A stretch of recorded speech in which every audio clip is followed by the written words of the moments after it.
and welcome to our special coverage of the Russian invasion of Ukraine. I'm Ladi Akeridunwale. The headlines. Dozens are freed in new Ukraine-Russia prisoner swap, including a 57-year-old American.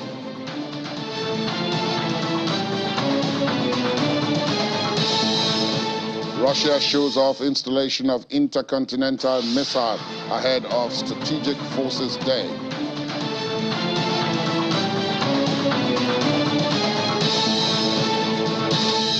And the White House says negotiations with Russia to end the war should be left to Ukraine's President Vladimir Zelensky.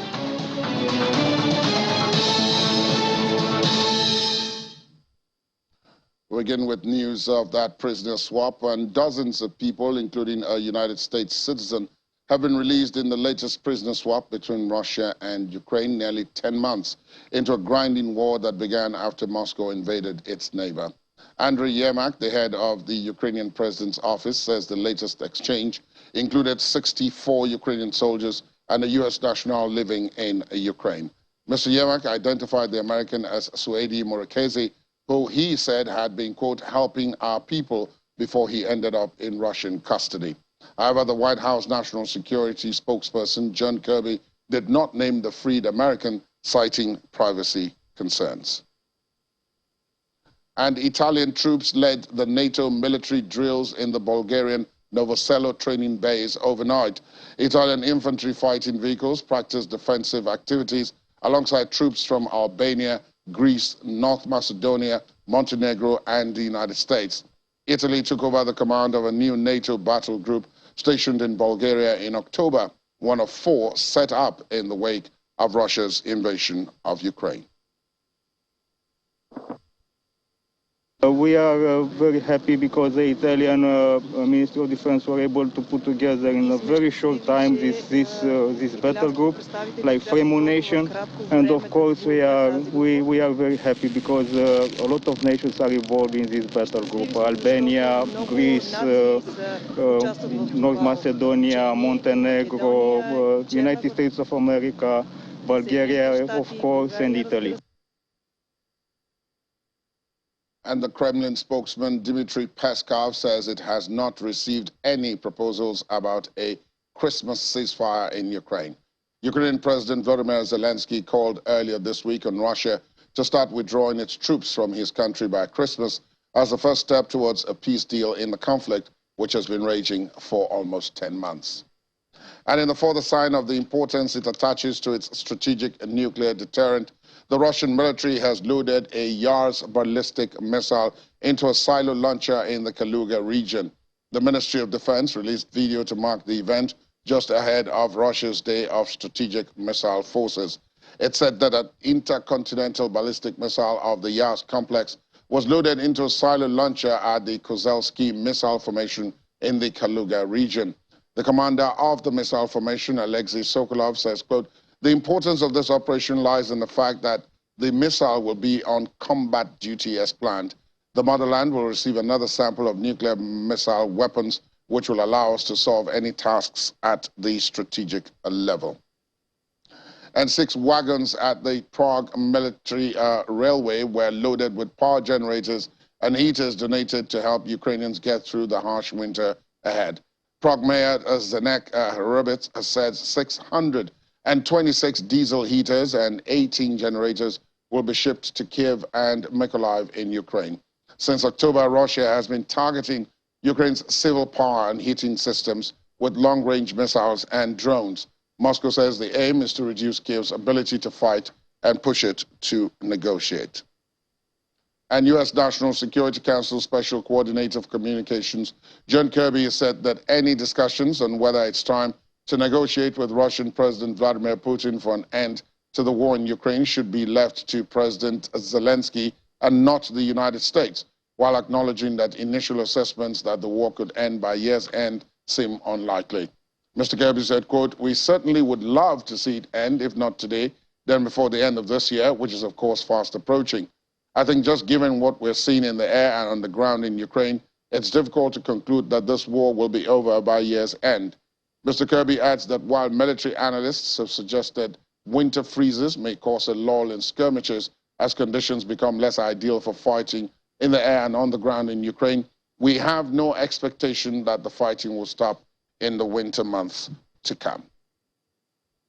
And the people of Ukraine have received the European Parliament's annual Sakharov Prize for freedom of thought to honor their fight against Russia's invasion. The prize, named after the late Soviet dissident Andrei Sakharov, has been awarded annually since 1988 to individuals and organizations defending human rights and fundamental freedoms. The award includes a prize money of 50,000 euros, which will be distributed to representatives of Ukrainian civil society. Today, we are awarding the European Parliament's most prestigious prize for freedom and human rights to the brave people of Ukraine, represented by their president, elected leaders and civil society, because once again, we mean it when we say that we will stand in Ukraine's corner. And let it be dedicated to all those brave Ukrainian women and men on the ground, to all those who have welcomed with open hearts into our homes, and to all those who have lost their beloved family and friends. And I know that the brave people of Ukraine will not give up, and let me assure you that neither will we. Slava Ukraini.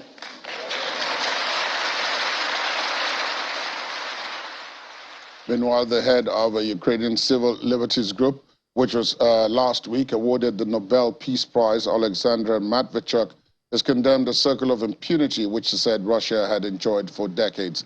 Speaking at a news conference after the European Parliament awarded the 2022 Sakharov Prize for Freedom of Thought to the Ukrainian people, Mr. Matvichuk called for stronger sanctions on Russia and an international tribunal. The human rights lawyer went on to say the Russian invasion of Ukraine has all the signs of genocide. We need such level of sanctions which can stop the ability of Russian economy to feed this war and finance these atrocities. And we need justice, because all this hell which we now face in Ukraine is a result of total impunity which Russia enjoyed for decades. It's become a part of culture. Russians believe they can do whatever they wanted. We must break this circle of impunity which Russians enjoyed for decades in Chechnya, in Moldova, in Georgia, in Mali, in Syria, in Libya, in other countries of the world. We must establish an international tribunal and hold Putin, Lukashenko and other war criminals accountable. I know that there are a lot of expert discussions whether or not we have enough evidence about deliberate erosion of Ukrainian identity in Ukrainian occupied by Russia territories and other signs in order to convince that this war has all sign of genocide. But I think that we have to discuss another question for the current moment, because while this discussion is going on, the Kremlin leadership and Russian propagandists continue incitement to genocide publicly. And I'm afraid that we can reach the point when even the severe skeptics will have no doubt how we have to call this war. The Security Service of Ukraine says it had carried out searches of premises belonging to a branch of the Ukrainian Orthodox Church in 9 regions, finding Russian passports, propagandist literature, and passes of the occupiers. Part of the church in Ukraine, which split earlier this year, remains loyal to the Moscow Patriarchate. The Security Service said it found Russian passports, St. George's ribbons, which are popular among pro-Russian separatists, symbols of the banned pro-Russian party, Opposition Platform for Life, and manuals for spreading enemy propaganda through the faithful on the territory of the dioceses. In addition, intelligence officers found books by Ivan Ilyin, who is often called Putin's philosopher. Let's talk now to Tom Rosette, Associate Professor in Intelligence Studies, Head of the Ukraine Program at the Norwegian Defense University College. He joins us from the Norwegian city of Oslo. Good morning to you, Tom. Nice to see you again. Good morning, Ladi. Nice to see you.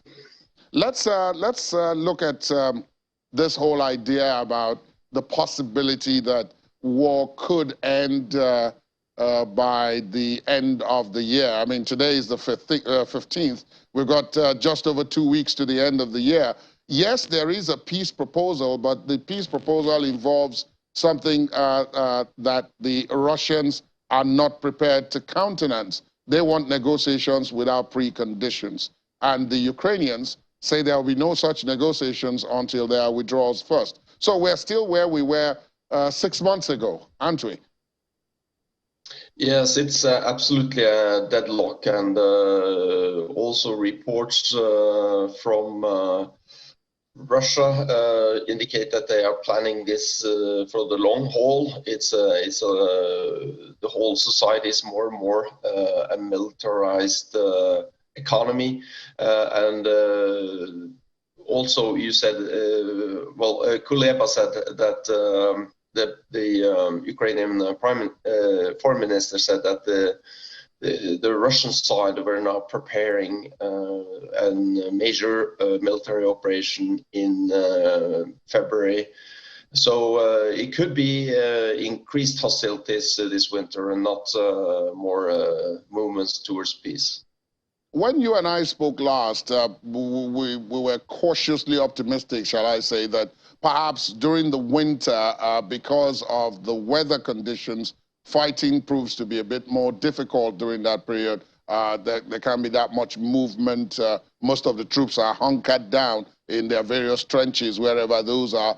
That this might give an opportunity for some of those who want to push peace to step forward. Are you surprised that that hasn't happened, in spite of the fact that after a slightly mild start, the winter has really set in very badly? Not really that surprised, because this is a window of opportunity for Ukraine to regain more territory. The Russians have been for some months on the defensive, except in the Donbas Oblast. So it's a momentum on the Ukrainian side, and before the Russian mobilization of 300,000 men will have an effect on the front line, it's important for Ukraine to push forward. And we see that, as I mentioned, that the Russian side, with their mobilization and the coming up a possible effect of that, will use that also this winter. So instead of a freeze on the front line, we get probably continued hostilities, and both parties see their opportunity to make some gains.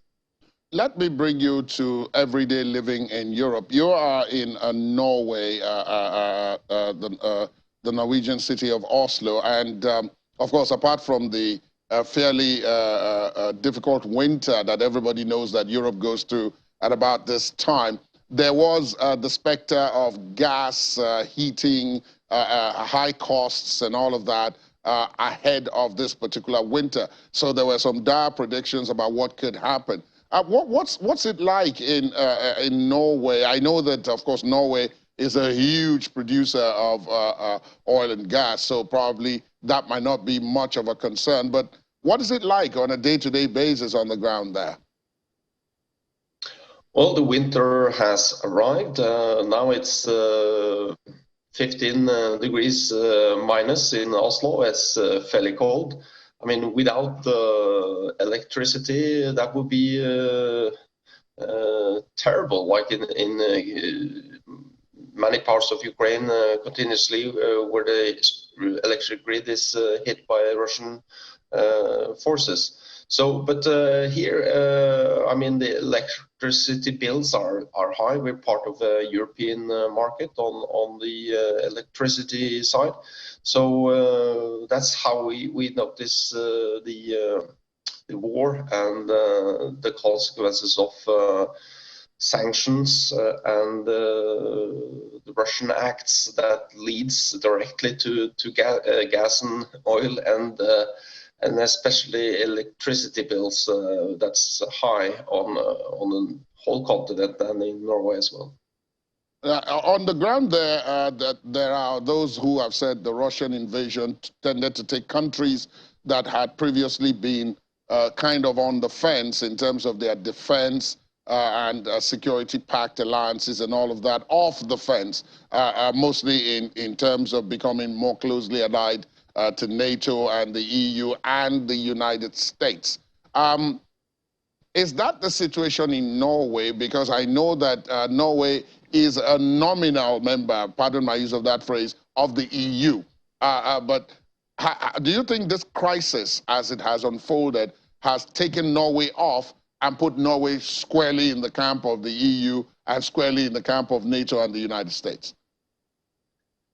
Yes, we're strongly with the EU on foreign policy towards the war in Ukraine. And we support Ukraine strongly, both with weapons, with economic support, with supporting repairing their electric grid, and humanitarian aid as well. So it's we're part of the whole European effort in assisting Ukraine.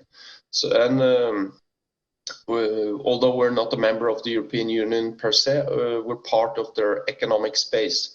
So usually we follow Europe on sanctions towards Russia, and also we're a strong independent member in NATO. Let's come back to the battlefield now, and I know this is something that you probably have studied, and you've also mentioned it already in this interview, where you mentioned the fact that it's quite possible that both sides are planning bigger offensives. They're using the opportunity of the winter break, if you want to call it that, to plan and regroup for bigger offensives come the new year after the winter thaws. Russia is unveiling new missiles. Ukraine is building new drones. Does this give you the impression that no matter how long it takes for this conflict to end, a victor must emerge on the battlefield? It cannot end by peaceful negotiations. First, we have to see, I agree with you, developments on the ground. One of the parties, unfortunately, has to be at least partly defeated, or both have to feel exhausted. I mean, although both were fairly exhausted this fall, they're not. Ukraine look at the short term that it has possible to regain territory, while Russia, in the long term, think it will win in the end. So it's that with those prospects, it's very difficult to reach a peace agreement. Definitely. Before I let you go, I must ask. This is the last 2 weeks of the year 2022. At this time last year, nobody expected that Russia was going to go into Ukraine, and so that has tended to be the defining story of 2022. Do you think that we might have something different apart from this ongoing conflict in Ukraine that will be the defining story of 2023? And I ask that against the context or against the background of what China is doing in Taiwan, the issues between India and China, and other such flashpoints across the world. Do you think we might again be surprised by something else happening in 2023, perhaps?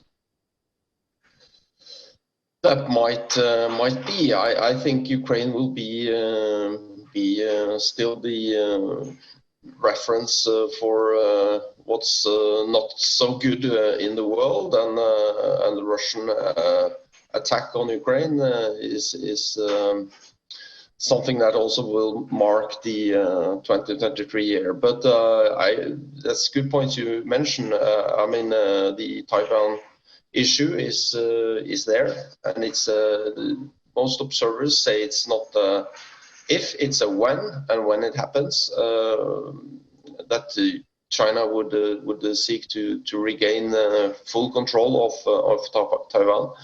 And militarily, and I think that's not something that we'll see in 2023 because China is not yet there that it can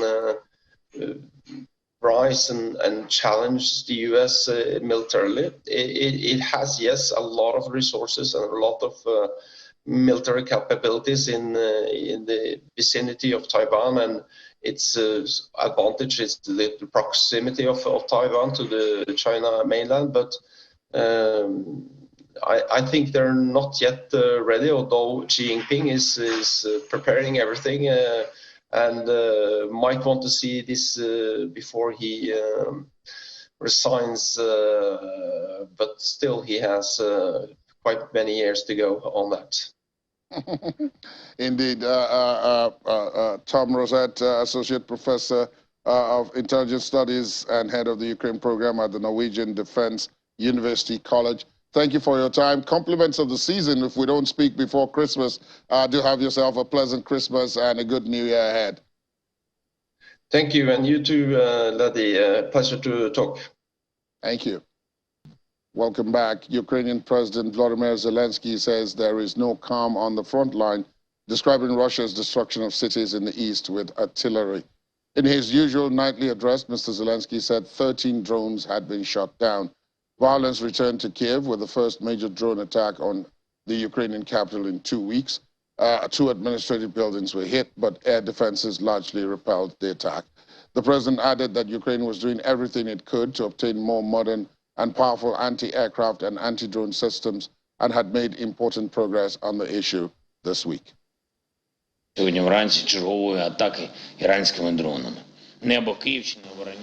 no calm on the front line. There is nothing simple and easy. Every day and every meter is extremely hard, and especially where the whole tactics of the occupiers are boiled down to the destruction of everything in sight by artillery, so that only bare ruins and craters in the ground remain. In particular, that the principles of the Olympic movement definitely do not include indulging terrorist states. Any ideas on how to return Russian representatives to international competitions are ideas about how to allow those who are guilty of terror to tell the society that the world allegedly pardons terror. No one will turn a blind eye to any attempts to reduce international pressure on the source of the war. When we receive such reports as today from Kherson, where another Russian shelling killed a child, a boy, he was 8 years old, we can only say one thing: a white or any other neutral flag is impossible for Russian athletes. All their flags are stained with blood.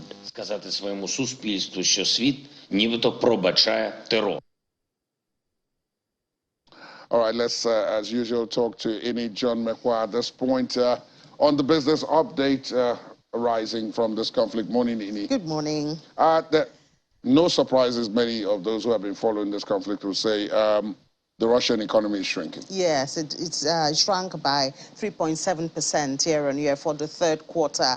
And well, I guess why one would even look at it is that we've seen a lot of innovations, innovative ways by the Russian government to handle the impact of the sanction, but eventually it's still seeping in. And so we see that, for instance, Europe is not buying as much fossil fuel from Russia as it used to, even though they cannot totally win off it. And we still have some country, because the smaller countries in Europe have not been able to get alternative, so they find it difficult to agree with some of the EU, targets and all of that. So Russia is still making a whole lot of money, but it's not as much as before. Then the other area that has brought about this reduction in the growth of the economy, in fact, some people have said that Russian economy is already in recession production is because of the human resources. We know that the ICT is a major part of Russia's economy, and it was controlled by mostly the Western world, people from the Western world. A lot of people have left now. A lot of corporates have left. Yesterday we talked about Exxon. The oil yes, giant, the oil Total giant. Energies. Yeah, Total Energies, exactly. You know, getting ready to forsake their investments there. I find they might be forsaking it, and it might be an addition to the books for Russia, but it's only a one-off, because what Total Energies would have done was to keep, you know, production in the economy. Bring in the technology and all of that. So. Exactly, and growth in the economy. So things like that have led to this shrinking in the Russian economy by 3.7%. And, well, we have the price cap also, you know, which also has an impact. Which is my next point, because I understand also that there are countries that, even though Russia is fighting the cap, that those countries are already buying oil below the cap. India is up on that list. So we talked about China rejoicing over $60 a barrel. India is buying between $32 and $35 a barrel. So we know that's already a huge discount. A huge discount, about half of the cap. So, you know, sometimes when we talk about maybe the EU was being very too smart in placing the cap at 60, you know, it seemed they were just playing it safe, because we still have countries like India buying it less than almost half of that. And we know that India, they've come to tell you they have a huge population. We cannot do without this. We need it. So we don't see sanctions coming their way, and they are making the most of they're storing away. They're storing a great deal of this away. And as you told us earlier in the week, they're even they're making attempts to facilitate sales on to further people. So some months ago, we did see the revelation that when we talk about India buying cheap crude, it's not really the government of India that is buying it. It is actually the private sector who are involved in refining this crude. So they buy this cheap crude and sell it back to the world. Absolutely. So they're busy making a lot of money. Even at a point, the government of India was against it, because they now ignore the domestic market. There's money to be made. There's money to be made. Largely, it's the same problem we have here, which is why we have queues everywhere in the country. There's money to be made. There's money to be made. So, I mean, let's keep patriotism on one side of the table. This is profit. And make money. Then we can, from the profit, maybe help. Patriotically. Exactly. that we can do. How are the markets looking this Thursday? Well, because of the inflation figures would have not been as high as expected. We talked about the UK, you know, the other day they have started recovering 0.5 and all of that. So the markets have been friendly. The markets are kind of relaxing. So hoping that, and we have the European Central Bank, they're supposed to make their decisions today. Absolutely. So it's not expected that they'll be as harsh as they've always been. So the markets are kind of relaxing and trying to accept it and all of that. But before we settle on the market, there's the issue with Russia and Iran. You know, we talked about the strength of the ruble, you know, earlier, I think last 2 days or so. Now, we have seen that Iran, friend of my friend, enemy of my enemy is my enemy. Iran and Russia, they have more than 40% of their trade is now being done in the rubles. In the ruble, and that's a lot of money. In fact, I think I got the number somewhere, in billions of dollars. Yes. In the first 10 months of this year, we've seen their trade increase by more than 27%, and that amounts to billions of dollars for Russia. So yes, the economy is shrinking. But there's not shrinking by as much as it possibly could. As the sanctions would have, you know, wanted it to be, because Russia has been kind of strategic in aligning with friends of my friends and enemy of my enemy, and one of that. So imagine that much money coming in through rubles. That threatens the economy, that threatens the ruble, at least to an extent, and protects it, you know, from some of those harsh sanctions. So back to that market. I didn't want to forget. I didn't want to forget that. I was waiting for this. Please go on. So back to the markets, you know, the markets are kind of breathing down, maybe trying to accept the new normal now that this is what is going on. And we see a lot of effort by government, different governments in the U.S. trying to bring circle when it comes to energy prices and all of that. That is feeding into inflation not being as high as it was expected.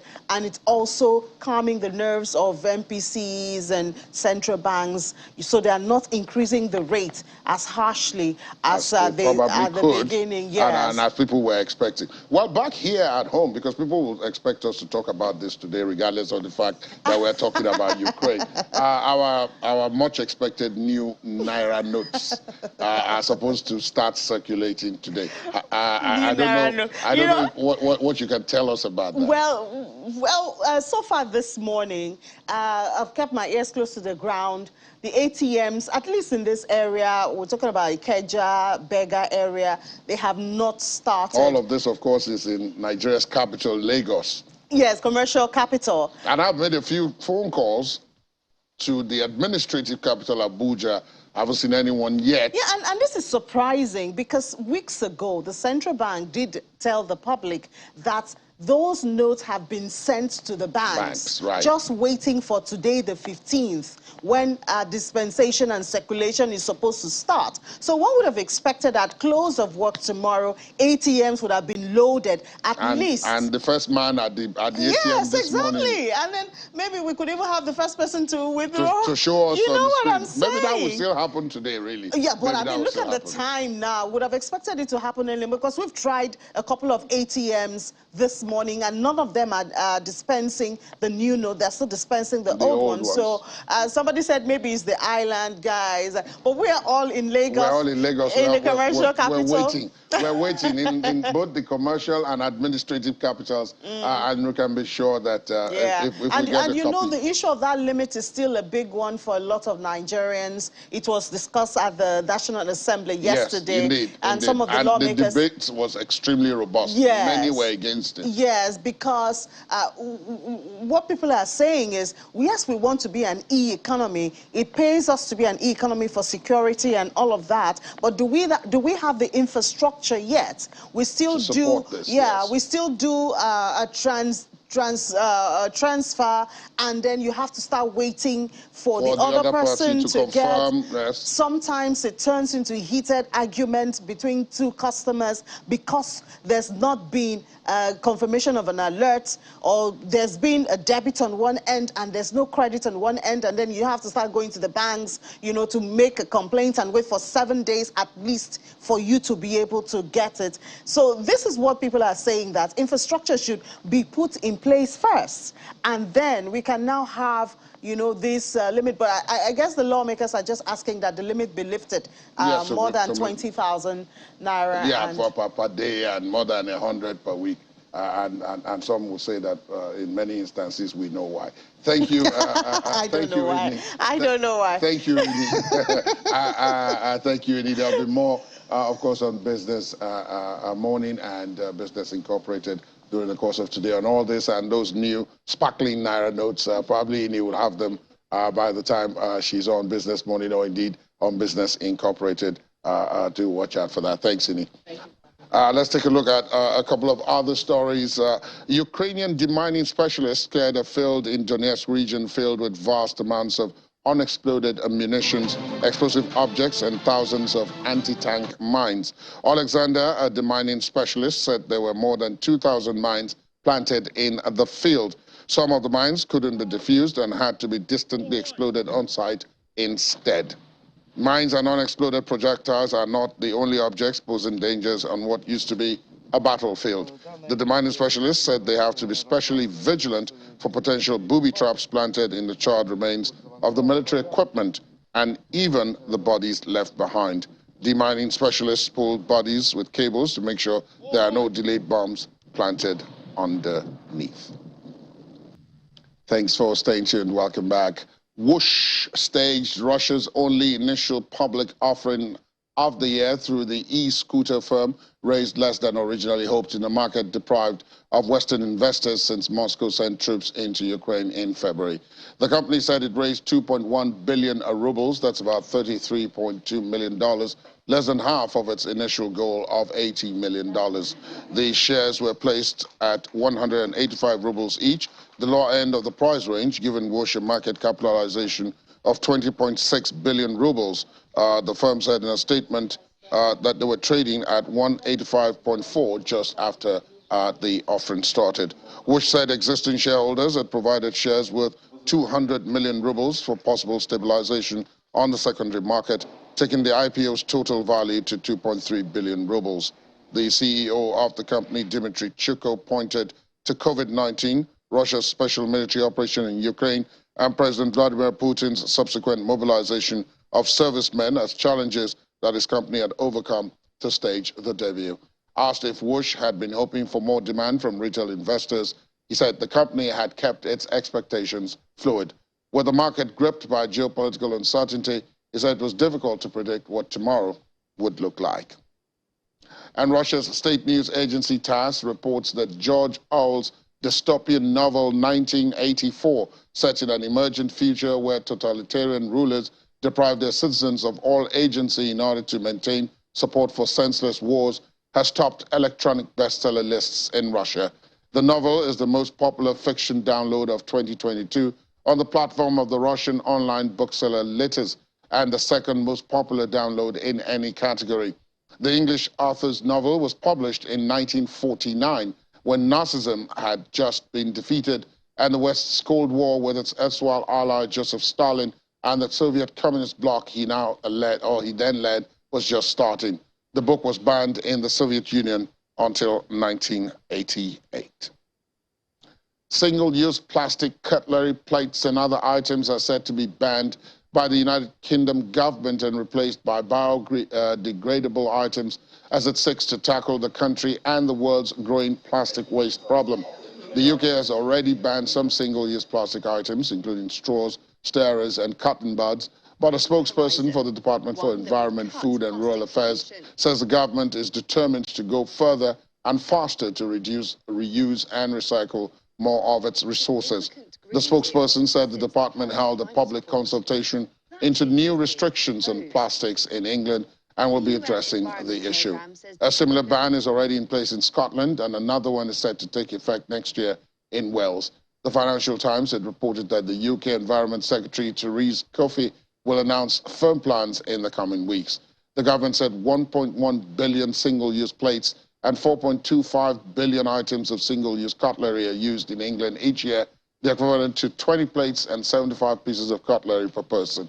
Only 10% of this giant mountain of plastic ends up recycled, according to the government in a consultative document, adding that plastic cutlery was among the 15 most littered items in the United Kingdom. The Austrian Mint, one of the world's oldest and biggest producers of gold bullion coins, is unable to keep up with demand as people rush to find a safe haven for their money amid surging inflation and economic fears caused by the war in Ukraine. The Mint's chief executive, Gerhard Stasic, says it's a cascade. It started with the COVID pandemic, where people were uncertain. Then in February, when Russia attacked Ukraine, that boosted sales again. And over the summer and autumn, the rising inflation boosted sales as well. The Mint shop, a modern corner of the building, has had a long queue outside daily for months. Mr. Stasic said customers were of all ages and from all walks of life. Around a third of the Mint sales were to foreign buyers. This year, at the end of November, the Mint had sold more than 1.8 million ounces of gold and was approaching the record of more than 2 million set in 2009 after the global financial crisis. Sales in December are usually strong as gold is a traditional Christmas gift. The United Nations Children's Fund, UNICEF, has warned that Russian strikes on critical infrastructure in Ukraine has put the physical and mental health of almost every child in the country at desperate risk. UNICEF said in a statement that as the war approached the 10-month mark, temperatures continued to drop and residents are left without sustained access to electricity, heating, and water. The almost 7 million children in Ukraine face not only extreme cold, but are also unable to get access to education and healthcare. UNICEF's executive director, Catherine Russell, says billions of children are facing a bleak winter, huddled in the cold and dark with little idea of how or when respite may arrive. Beyond the immediate threats the freezing conditions bring, children are also deprived of the ability to learn or stay connected with friends and family, putting both their physical and mental health at desperate risk. Bernard Arnault, the chairman of French luxury goods giant LVMH, has just become the first European to top Bloomberg's list of the world's richest people, relegating Elon Musk to second place. Now worth $171 billion, Mr. Arnault's wealth eclipsed the Tesla CEO's $164 billion fortune on Tuesday. According to the Bloomberg's Billionaires Index, Mr. Arnault had already ousted Mr. Musk from the top spot on Forbes' list of real-time billionaires last week. Mr. Musk's net worth has tumbled by $107 billion this year. Arnault's wealth, which stems from his controlling stake in LVMH, has suffered a more modest $7 billion decline. Born in Roubaix in the north of France in 1949, Mr. Arnault graduated from the prestigious École Polytechnique, an engineering school in Paris. He began his career in the family-owned construction company Ferret Savinel, becoming its chairman in 1978 after successive promotions. And we end the program with sports. Ukrainian President Volodymyr Zelensky has held talks with International Olympic Committee President Thomas Bach and says he is, quote, upset at the prospect of a return to international competition for Russian and Belarusian athletes.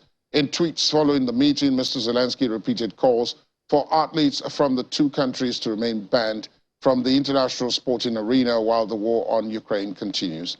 Mr. Zelensky tweeted that he noted the support for Ukrainian athletes and urged the IOC to contribute to building Ukrainian sporting objects destroyed by Russia. He adds that 184 Ukrainian athletes have died as a result of Russian actions in Ukraine since February. That's our program this morning. Thanks for being with us. My name is Ladi Akeri Doluale. There are updates throughout the day, but particularly within the world today, that's at 5 o'clock. Do watch out for that. But for now, do go out there and have yourselves a pleasant day ahead. Good morning.